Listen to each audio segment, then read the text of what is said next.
अभी आप लोगों ने अनेक प्रकार की शैली में डिबेट देखी होगी, पर ये बैले की शैली में आपने पहली बार देखी होगी। मोदी जी से नृत्य नाटिका की शैली में होती है डिबेट, आपने पहली बार देखी होगी। और फिर एक ही बात कहता हूं, झूठ की बात ये कहते हैं, आप सुनिए, सेबी झूठ, LIC झूठ, SBI झूठ, भारत के सारे रेगुलेटर झूठे, ठीक है। इनके हिसाब से सुप्रीम कोर्ट झूठा, इनके हिसाब से मीडिया का एक सेक्शन झूठा, इनके हिसाब से कौन कौन झूठा, भारत की सरकार झूठी, भारत का विदेश मंत्रालय झूठा, भारत का प्रधानमंत्री झूठा। इतना ही नहीं, भारत की आर्मी झूठी, भारत की एयरफोर्स झूठी, और भारत का आर्मी का चीफ सड़क छाप गुंडा सच्चा कौन? आतंकवादी सच्चा, अपराधी सच्चा, उसके अंदर दिखता है एक मासूम बच्चा। ये इनकी हकीकत है और इसके कारण से ही, इसी के कारण से इनकी यह स्थिति है। अब मैं कहना चाहता हूं, मेरे भाई कहीं तो एक सच्चाई दिखाओ, कहां पे लुप्त हो गई तुम्हारे यहां की सच्चाई? सच्चाई एक जगह दिखती है, जो विदेश में छप जाए वो सब सच्चा, जो विदेश में छप जाए वो सब सच्चा, पिछले 8 साल से। इसीलिए आप खा रहे हैं लगातार गच्चा। बहुत छोटा सा उत्तर। देखिए, देश के प्रधानमंत्री ने लाल किले की प्राचीर से लेकर संसद तक तमाम झूठ बोले और वो देश के सामने है। हम ये नहीं कह रहे कि आप क्या बोल रहे हैं, क्या नहीं बोल रहे हैं। हम ये कह रहे हैं आप देश के प्रधानमंत्री हैं, प्रधानमंत्री बोल रहे हैं, आप अपनी कम से कम गरिमा का ख्याल रखिए। नोटबंदी पे अभी अभी कहा गया कि 2016 के अंदर नोटबंदी हुई और 17 में चुनाव था। नोटबंदी के रिजल्ट कब आए? कितना पैसा जमा हुआ बैंकों के अंदर? नवंबर 2017 में आया। RBI 1 साल तक उन आंकड़ों के ऊपर जमकर बैठी रही। जब तक गुजरात और उत्तर प्रदेश का, दोनों राज्यों का चुनाव नहीं हो गया, RBI ने आंकड़े इश्यू नहीं किए। उसके बाद बताया 98% ये, 95% ये, 94% ये। इसके बाद आज तक RBI ने नहीं बताया कितना टोटल पैसा जमा हुआ। ठीक है, 2019 में राफेल का मुद्दा चौकीदार को घेरा था। क्या अडानी इस बार उसी तरीके से विपक्ष उठा रहा है और इस टोन को जो PM सेट करने की कोशिश कर रहे हैं उस पर भारी पड़ेगा? मिसाल PM ने तो टोन सेट कर दिया, आपको टाइमिंग देखनी पड़ेगी। अब मैं फिर कह रहा हूं कि विपक्ष का ये नेगेटिव नैरेटिव जो है कि टारगेट मोदी, मोदी को गाली दीजिए, प्रधानमंत्री झूठे, चाय वाले, सड़क छाप भाषण, आप इस तरह से बोल रहे हैं देश के प्रधानमंत्री के बारे में, तो इससे आपके वोट बढ़ नहीं रहे, इससे वोट आपके घटेंगे। खैर नहीं, वो कांग्रेस का प्रेरोगेटिव है, लेकिन टाइमिंग बड़ी इंपॉर्टेंट है। हर पार्लियामेंट सेशन के पहले एक मुद्दा आता है। ये 2018 से ट्रेंड शुरू हुआ है। पहले आया पेगासस, फिर आया राफेल, चौकीदार चोर, फिर आ गया ग्लोबल टाइम्स, और हमेशा सब विदेश से इंपोर्ट होके आते हैं, चाहे ग्लोबल टाइम्स हो चाहे कुछ हो। फिर हिडनबर्ग आ गया, अडानी आ गए, राम सेतु सिर्फ यहां से उठा लिया गया था, रामचरितमानस वाला। तो ये कंपैरेटिव नैरेटिव जो आप सेट करना चाह रहे हैं, इससे देश को कोई फायदा नहीं होने जा रहा है और ना ही विपक्ष को फायदा होने जा रहा है। अब प्रधानमंत्री जानते हैं, प्रधानमंत्री तो जाल फेंकते हैं ना, ये लोग फंस जाते हैं उसमें। नैरेटिव क्या है आपका? आपका नैरेटिव क्या है? मोदी को गाली देना, क्योंकि मोदी जब बोलते हैं तो वो तो देश में बोलते हैं, मैंने ये किया, मैंने वो किया, उसका जवाब आप दीजिए ना। 3.25 करोड़ मकान बना दिए, उसका क्या जवाब आपके पास? आप बोलते हैं अडानी को आपने इतना आगे बढ़ा दिया। आप इस देश के औद्योगिक क्लाइमेट को खराब करने पे क्यों तुले हुए हैं? क्या हमारे देश के रेगुलेटर 40 साल से बेवकूफ हैं? अडानी की लिस्टिंग आज हुई है, पहली कंपनी लिस्टिंग हो गई थी 1996 में।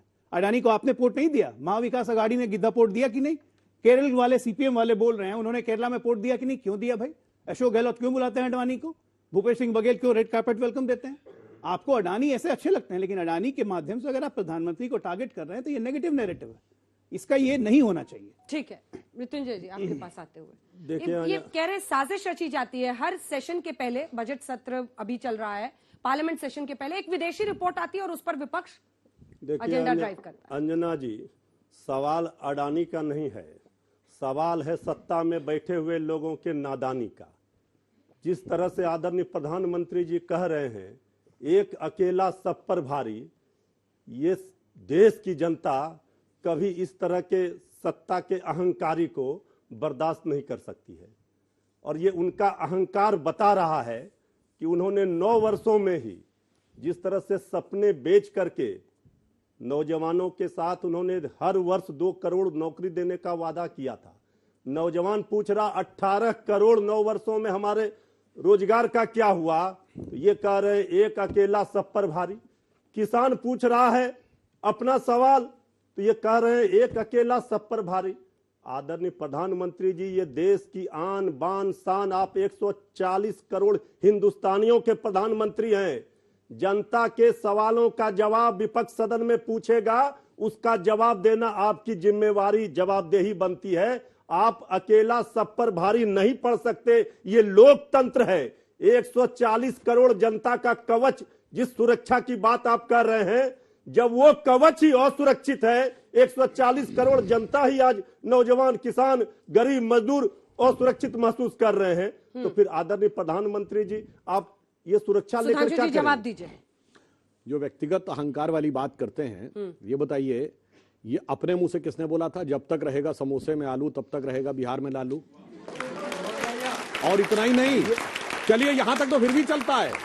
हमें याद है, हम लोग उस समय यूनिवर्सिटी में पढ़ने आ गए थे, जब वो मुख्यमंत्री बने तो कहते थे अब आ गया ललुआ, ललुआ बहुत दिन तक फलाना खा लिया, उसी वर्ग का नाम लेकर कहते थे, उन्हें खा लिया हलवा, अब आ गया हलवा, वो फलाना खाएगा सवालों के जवाब को भटकाइए नहीं। आपने अहंकार की सवाल बात नहीं, कही, अहंकार की आपने बात, यही अहंकार की बात इसलिए कही। हमारे नेता आदरणीय लालू प्रसाद जी ने कभी सीना ठोक कर ये नहीं कहा था कि एक अकेला सब पर भारी। आज सुनिए, हमने, अब सुनिए, आलू क्या था? समोसे में आलू, समोसे में आलू तो आप लोग जानते हैं अंजना जी, कि सब लोगों को पता है कि लालू प्रसाद। सुनिए, अब मैं सबसे कह रहा हूं, सुनिए, आप लोग जाइएगा और जरा नेट पे लालू यादव जी की पार्लियामेंट की स्पीच सर्च करिएगा, उसमें आपको स्पीच मिलेगी जिसमें उन्होंने कहा कि अरे मैं वो क्या हुआ आपको पता नहीं। आदरणीय लालू प्रसाद जी का भाषण ही कॉपी आदरणीय प्रधानमंत्री जी कर रहे हैं, यही बोल दीजिए सर, आगे क्या बोलना है बोलिए क्या बोलिए, आप तो यही बात कर रहे हैं। अरे सेंटेंस तो सुनिए, लालू जी बोले थे, मोदी जी अरे बोल रहे भाई हैं। सेंटेंस तो सुनिए।